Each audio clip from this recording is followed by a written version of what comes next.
Goal, nation's leading institute.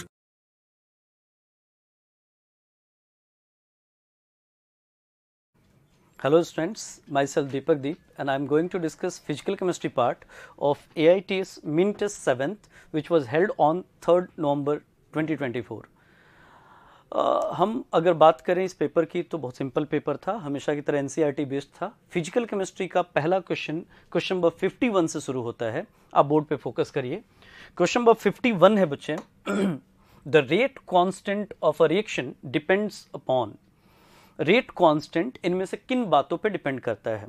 तो kinetics का बहुत simple question, rate constant for a given reaction only depends on temperature. आपने पढ़ा होगा, टेम्परेचर बदलेंगे तभी के की वैल्यू बदलेगी। आर्हेनियस इक्वेशन आपने किया होगा। तो answer will B temperature only. Third answer हमने टिक करना है। क्वेश्चन नंबर 51 के बाद आप मतलब 51 के लिए आप पॉइंट अगर लिखना चाहें तो आपको ये लिख लेना चाहिए कि rate constant only depends on temperature for a given reaction. Question number 2 देखिए आप। 51 के बाद क्वेश्चन नंबर 52 है, second question in fact. For the reaction 4A plus B 2C plus D the only incorrect statement is. इनमें से हमें wrong statement देखना है। 4A B C और D दे रहा है। हम देख रहे हैं कि भाई हाईलाइट करता हूं इस बात को मैं। आप देखिए, अगर 4 मोल A डिकम्पोज होगा, 1 मोल B डिकम्पोज होगा, 2 मोल C और 2 मोल D बनता अकॉर्डिंग टू बैलेंस्ड इक्वेशन। तो मुझे यह समझ में आ रहा है कि कोएफिशिएंट्स जो हैं वो 4, 1, 2C हैं। तो आपको पता है कि -1/4 of dA divided by dt numerically 1/1 purposely लिखा dB by dt। आपको क्लियर हो कि कोएफिशिएंट इसका 1 है और इधर 1/2 dC by dt है एंड दैट इज 1/2 dd और by dt है। मतलब हमें समझ में आया कि ये दोनों रेट तो वेरी इक्वल है और ये जो रेट है ये दोनों इक्वल नहीं है। मतलब इस रेट से ये रेट जो है कहीं ना कहीं 4 टाइम्स का डिफरेंस है। तो यहां अगर ये 4 मोल जाएगा तो ये 1 मोल जाएगा। तो rate of disappearance of B is 1/4 rate of disappearance of A. ये सही लग रहा है, बी का डिसअपीयरेंस का रेट, तो ये तो करेक्ट हो गया। फिर कह रहा the rate of appearance of C is half of rate of disappearance of B. मतलब सी के अपीयर होने का रेट बी से आधा है। ये तो गड़बड़ है, बी के डबल है वो। ये 2 मोल बनेगा जब ये 1 मोल जाएगा, तो ये तो रॉन्ग स्टेटमेंट हो गया। The rate of formation of D is half of rate of consumption of A. D आधा बनेगा ए से, सही बात है। ये अगर 4 जाएगा तो 2, ये सही स्टेटमेंट है। The rates of formation of C and D equal, तो ये भी सही है। तो हमें एक इनकरेक्ट स्टेटमेंट ढूंढना था, तो ऑब्वियसली वो हमारा सेकंड हो जाएगा। तो इसका आंसर सेकंड करते हैं। हम नेक्स्ट क्वेश्चन पे मूव कर जाते हैं। क्वेश्चन नंबर 52 के बाद है क्वेश्चन नंबर 58। आप बोर्ड पे ध्यान से देखें। 2N2O5 4NO2 plus O2 concentration of NO2 increases by, मतलब change in concentration of NO2 is given. तो हम यहां से पता कर लेते हैं NO2 का एवरेज रेट ऑफ डिसअपीयरेंस। तो for NO2 delta of NO2 divided by delta T अगर हम डिसाइड कर लें तो ये NO2 का रेट आ जाना है। और ये वैल्यू हो गई 2.4 इंटू 10 का पावर -2 डिवाइडेड बाई 6, तो 4 इंटू 10 का पावर -3 आ गया। तो इसका रेट ऑफ अपीयरेंस तो हमको मिल गया 4 इंटू 10 का पावर -3। अब हम देख रहे हैं कि जी अगर ये 4 मोल बनेगा तो ये तो 2 मोल ही जाएगा। तो अगर ये 4 इंटू 10 का पावर -3 है तो delta of N2O5 divided by delta T जो होगा वो इस वैल्यू से आधा ही हो जाएगा, हाफ ऑफ दैट हो जाएगा। तो ये वैल्यू 2 इंटू 10 का पावर -3। हाँ, इधर नेगेटिव लिखना होगा वरना रेट पॉजिटिव नहीं आएगा। तो answer will B 4th one. ये आंसर इसका हमें समझ में आता है। क्वेश्चन नंबर 58 का answer should be 4th only. Next question देखिए। 58 के बाद आप 59 पे फोकस करें। 59 है बच्चे, एक रिएक्शन दिया हुआ है, इट इज ऑब्जर्व दैट कुछ वैल्यूज दी हुई है, उनके डिफरेंशियल रेट फॉर्म को रेट लॉ से इक्वेट करता हुआ। फिर वही बात, आप इसका रेट एक्सप्रेशन लिखें तो आप लिख सकते हैं 1/2 of DnH3 divided by dt is numerically equal to dN2 और divided by dt and it is equal to 1/3 of dH2 by dt। ऐसा लिखा हमने, वैल्यू पुट कर देते हैं इसमें। तो वैल्यू देख लीजिए आप, dNH3 by dt K1NH3, तो इसकी जगह पर रखा हमने K1NH3 और चूंकि 1/2 रह जाएगा तो बाई 2 नीचे आ गया। dN2 by dt हटा के आप लिख सकते हैं K2NH3 क्वेश्चन के अकॉर्डिंग, और dH2 by dt हटा के आप लिख सकते हैं K3NH3, तो K3NH3 बाई इधर 3 रह जाएगा। अमोनिया कॉमन है, हटा दिया हमने, और कॉमन लोएस्ट कॉमन मल्टीपल इसका 6 है, तो 6 से मल्टीप्लाई कर दिया, तो ये 3K1 बच गया, ये हमारा 6K2 हो जाएगा और ये 2K3 आ जाएगा। तो ऐसा 3K1 6K2 2K3 ऐसा थर्ड आंसर दिखता है। तो 59 का थर्ड आंसर ऑप्ट करते हैं। अच्छा क्वेश्चन है, एग्जाम्स में से क्वेश्चन आते हैं स्टोइकोमेट्री वर्सेस रेट के, तो आप कर पाएंगे, सिंपल है ये भी। 59 के बाद अगर आप देखें तो नेक्स्ट क्वेश्चन है क्वेश्चन नंबर 60। 60 देखिए, कह रहा है rate expression for the reaction A B C, A plus B goes to C is rate is equal to K. ऐसा दिया हुआ है कि कॉन्सेंट्रेशन ऑफ ए का square dot concentration of B का पावर 1/2। कह रहा है what changes in the initial concentration of A and B will cause rate of reaction increases by a factor of 8। मतलब अगर मुझे इसको 8R कर देना है, 8 टाइम्स कर देना है, तो इधर और इधर क्या चेंज करूं। चलिए पहला ऑप्शन, अगर इसको ट्वाइस कर दें, ट्वाइस कर दे तो ट्वाइस का स्क्वायर 4 टाइम्स, ट्वाइस कर दें तो ट्वाइस का रूट, मतलब ये तो 4√2 होगा, तो ये तो आंसर नहीं होगा। ट्वाइस कर दें, ट्वाइस कर देते हैं, 2 का पावर 2 4, 4 कर दें 4 का रूट 2, 4 इंटू 2 सही है ये, तो आंसर विल बी सेकंड। मतलब हम चूंकि दो अननोन है तो वैल्यू रख के देख लेते हैं किससे 8 टाइम्स हो जाएगा, और ये हमारा आंसर हो जाएगा। तो ये भी सिंपल क्वेश्चन है, आप कर सकते थे। नेक्स्ट क्वेश्चन देखिए, क्वेश्चन नंबर 60 के बाद 66 है बच्चे। The condition at which average rate can be equal to instantaneous rate of the reaction rate. आपका डेफिनेशन ही इंस्टेंटेनियस रेट का है कि instantaneous rate is average rate when delta T tends to 0। मतलब आप कहते हैं कि ये जो delta of concentration divided by delta of T लिखते हैं, if delta T tends to 0 हो जाए तो यही डी और डिवाइडेड बाई डी टी हो जाता है। तो answer will be delta T tends to 0 by definition.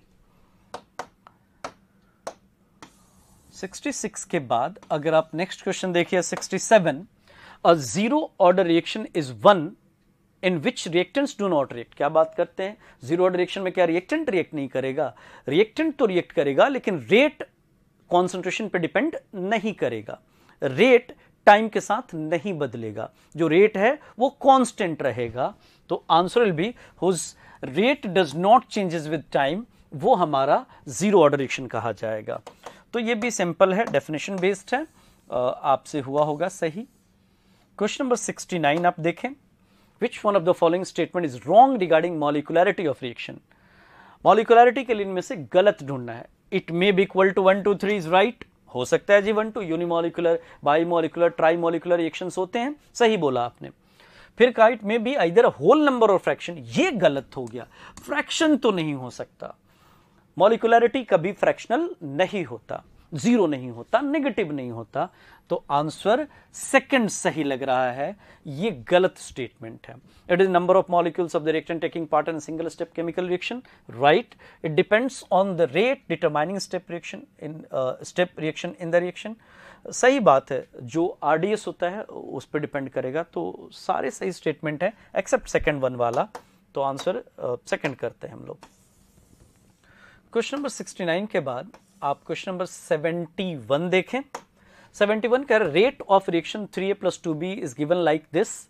Are का एक्सप्रेशन दिया हुआ है बच्चे, इट इज लाइक के ए और बी का पावर 2 बोला है, और बोल रहा है कि ए को अगर हम लार्ज एक्सिस ले लें, ए अगर बहुत बहुत ज्यादा है 20 से, तो ए तो कांस्टेंट रहेगा, ए नहीं बदलेगा टाइम के साथ, तो R can be written as K dash और बी का power 2 and now it will follow second order kinetics. बोले तो ये reaction trimolecular second order reaction कहा जाएगा। तो सेकेंड ऑर्डर काइनेटिक्स का एग्जाम्पल हो जाएगा मॉलिक्यूलरिटी थ्योरी। नेक्स्ट क्वेश्चन है question number 72, which of the following statement is incorrect. इनमें से रॉन्ग स्टेटमेंट ढूंढना है हमने। Stoichiometry of the reaction tells about the order of elementary reaction. सही बात, एलिमेंट्री रिएक्शन का जो कोएफिशिएंट्स है वो मॉलिक्यूलरिटी है, वही ऑर्डर है। For a zero order reaction rate and rate constant are identical. सही बात है, आर ही के है क्योंकि कॉन्सेंट्रेशन की जगह 1 आ जाएगा, जीरो पावर है। A zero order reaction is controlled by factors other than concentration of reactant. सही बात है, कॉन्सेंट्रेशन ऑफ रिएक्टेंट से वो गवर्न नहीं होता है। A zero order reaction is always an elementary reaction, and लिखा है, it should be an elementary reaction, ये गलत है। अगर जीरो ऑर्डर रिएक्शन है तो it is always complex, zero order reaction कभी एलिमेंट्री नहीं होता। तो गलत आंसर हमने ढूंढना था, वो फोर्थ है। 76 देखें आप, नेक्स्ट क्वेश्चन बोर्ड पे, विच of the following represents expression for 3/4 life of first order reaction. आपने t 3/4 पता करना है, ये बराबर होगा 2.303/k log if initial is 1 final is 1 minus 3/4 that is 1/4। ये हमारा 4 आ जाएगा ऊपर, तो answer will B third. 76 simple question. 76 के बाद 77 देखें आप। 77 कह रहा है a complex reaction 2x plus y goes to z takes place in following two steps, x plus y goes to 2w, x plus 2w goes to z, k1 is very very less than k2। आपने ये data मुझे इसलिए दिया, आप ये बताना चाहते थे कि ये स्लो है और ये क्या है बच्चे, फास्ट। और आपको पता है कि रेट डिटरमाइनिंग स्टेप हो गया हमारा स्लो स्टेप, मतलब ये RDS हो गया, और रेट डिटरमाइनिंग स्टेप में x 1 है, y 1 है, मतलब ऑर्डर जो हो गया R is equal to K1 x और इंटू y से आएगा, तो ऑर्डर क्या हो जाएगा भाई 2, तो आंसर विल बी सेकेंड। 77 का आंसर आपका ऑर्डर 2 हो जाएगा। नेक्स्ट क्वेश्चन आप देखिए 77 के बाद 79। A hypothetical reaction A goes to B takes place according to like this. The rate of reaction is K1. Rate of reaction पूछा है, K1 is equilibrium constant, ऐसा बोला है। तो ठीक है भाई, आप इसको स्लो कह रहे हैं, मतलब ये रेट डिटरमाइनिंग हो गया। तो रेट लॉस जैसे अभी लिखा था, K2 multiplied by A multiplied by C, और अब C हमारे नेट एक्सप्रेशन में नहीं है, तो पहले वाले का इक्विलिब्रियम कांस्टेंट लिखा K1, वो हुआ C बाई A, यहां से C निकल गया मेरा K1 मल्टीप्लाइड बाई A। ये इक्वेशन 1 है, ये इक्वेशन 2 है, तो इस 2 की वैल्यू 1 में रख दी, तो R is equal to K1 into K2 और A का पावर 2, ऐसा कोई आंसर हमें मिल जाता है, थर्ड ऑप्शन। तो 79 मैकेनिज्म बेस्ड क्वेश्चन है, मैकेनिज्म गिवन है, आपको रेट लॉ बनाना है। रेट डिटरमाइनिंग स्टेप से शुरू करते हैं, इक्विलिब्रियम कांस्टेंट्स अननोन की वैल्यू लाके दूसरी जगह पे रख देते हैं, बहुत सिंपल कर सकते हैं आप। क्वेश्चन नंबर 79 के बाद क्वेश्चन नंबर 81 देखिए आप। 81 simple definition based question, first order reaction के बारे में कह रहे हैं भाई 50% डिकम्पोज होने में अगर 50 सेकेंड लगता है तो 75%, मतलब फिर अगला 50% और होने में फिर उतना ही टाइम लगेगा, मतलब 100 सेकेंड लगेगा। तो 50 सेकेंड 0.5 t.75 100 सेकेंड, तो ये हमारा सही है, बाकी तो पक्का गलत है, आप करके देख लीजिए, क्योंकि फर्स्ट ऑर्डर रिएक्शन का हाफ लाइफ कॉन्सेंट्रेशन पे डिपेंड नहीं करता। क्वेश्चन नंबर 86 एक न्यूमेरिकल है, ये कह रहा है कि A प्लस 2B रिएक्ट कर रहा है भाई और P दे रहा है, इसका रेट ऑफ रिएक्शन है 2 इंटू 10 का power minus 2 when concentration of A and B is 1।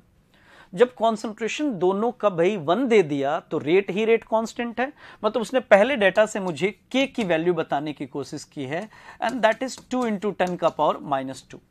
Okay, now if rate of reaction is like this, rate of reaction when half of B is, चलिए जी 1 है, ये 1 है, ये 0 था, उससे वैसे भी मुझे मतलब नहीं, ये 1 में से 0.5 जब गया होगा तो इस 1 में से 0.75 भी गया होगा, और ये बचा हुआ चीज हमारा रेट एक्सप्रेशन में रखना होगा। तो R is equal to K, A का पावर आपने 2 बोला है और B K की वैल्यू तो 2 इंटू 10 का पावर -2 रख दी, A की जगह पे 0.25 रखा और B की जगह पे इसका स्क्वायर भी हमने करना होगा, और B की जगह पे एक सेकेंड, ये 0.25 होगा,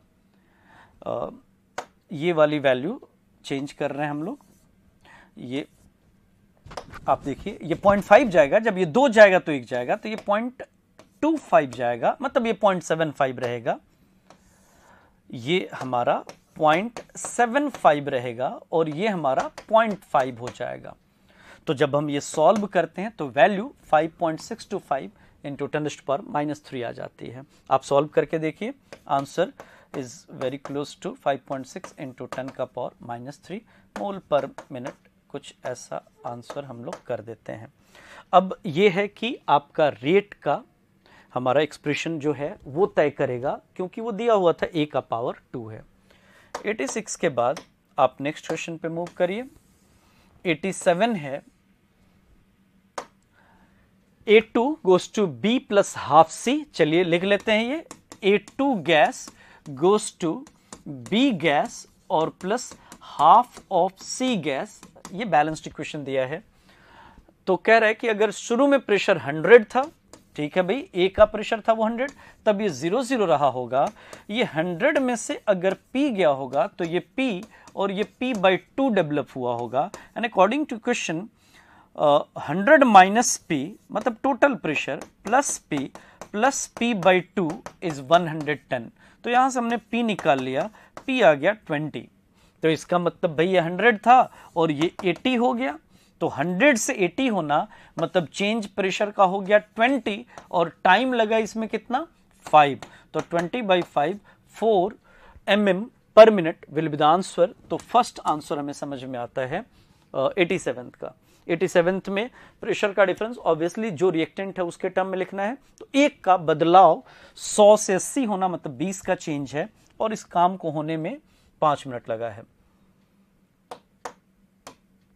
नेक्स्ट क्वेश्चन देखिए 87 के बाद आप 91 है। 91 नंबर क्वेश्चन में बहुत सिंपल है, 91 का डेटा एनसीईआरटी बेस्ड डेटा है। आप देखिए ये 0.12 ये 0.12 सेम है, और ये 0.12 और ये 0.12 सेम है, फर्स्ट और फोर्थ देख रहा हूं मैं सेम है, और ये डबल हुआ है, इसके डबल होने से रेट 8 टाइम्स हो गया है, तो 2 का पावर 3 8 होता है, मतलब कंपेयर करने से आ जाएगा आपका, तो B का पावर तो 3 आ गया।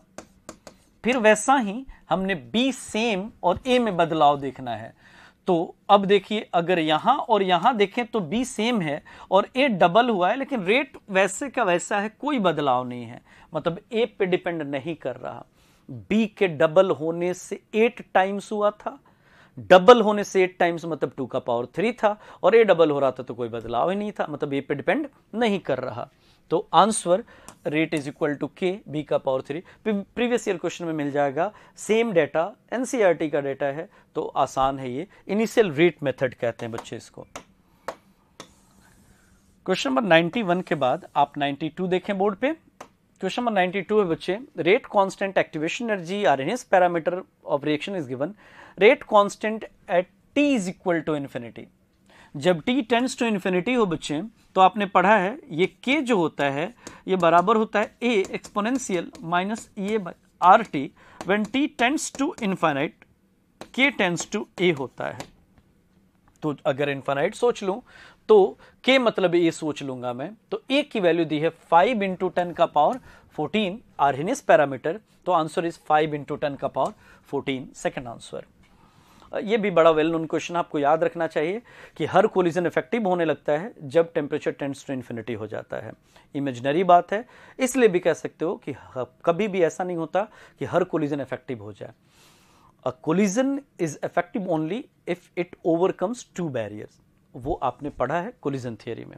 तो सिंपल है ये क्वेश्चन, सबसे हुआ होगा। क्वेश्चन नंबर 92 के बाद आप 95 देखिए। मैच करना है हाफ लाइफ को हमको इधर ऑर्डर से।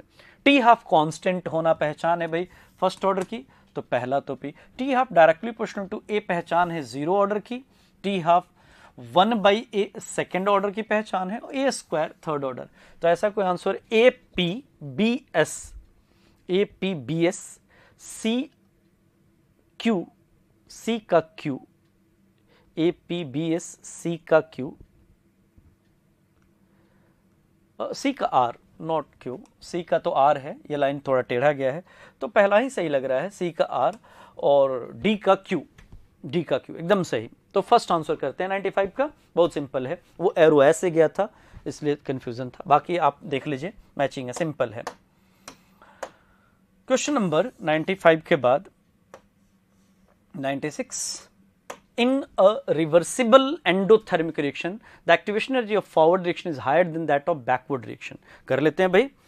अगर हम पोटेंशियल एनर्जी इधर लें बच्चे, इधर पोटेंशियल एनर्जी और इधर रिएक्शन प्रोग्रेस ले लें, तो हम जानते हैं एंडोथर्मिक का ग्राफ कुछ ऐसा, मतलब अगर ये प्रोडक्ट है और ये रिएक्टेंट है, तो मुझे समझ में आता है कि भाई ये है हमारा पोटेंशियल एनर्जी ऑफ रिएक्टेंट, ये है पोटेंशियल एनर्जी ऑफ प्रोडक्ट, ये है एक्टिवेशन एनर्जी ऑफ फॉरवर्ड, ये है एक्टिवेशन एनर्जी ऑफ बैकवर्ड। तो एक्टिवेशन एनर्जी फॉरवर्ड ये EAF इससे तो बड़ा है, सही लग रहा है, ये पहला स्टेटमेंट तो सही हो गया भाई। The threshold energy of forward direction, threshold energy तो फॉरवर्ड या बैकवर्ड का सेम ही होगा जब TS अचीव करना होगा। दिस इज थ्रेशोल्ड एनर्जी, और वो तो दोनों के लिए, चाहे R को P जाना हो चाहे P को R जाना होगा, सेम होगा। तो ये हो गया रॉन्ग, तो पहला सही दूसरा गलत, ऐसा आंसर थर्ड है। 96 का थर्ड करना है हमने।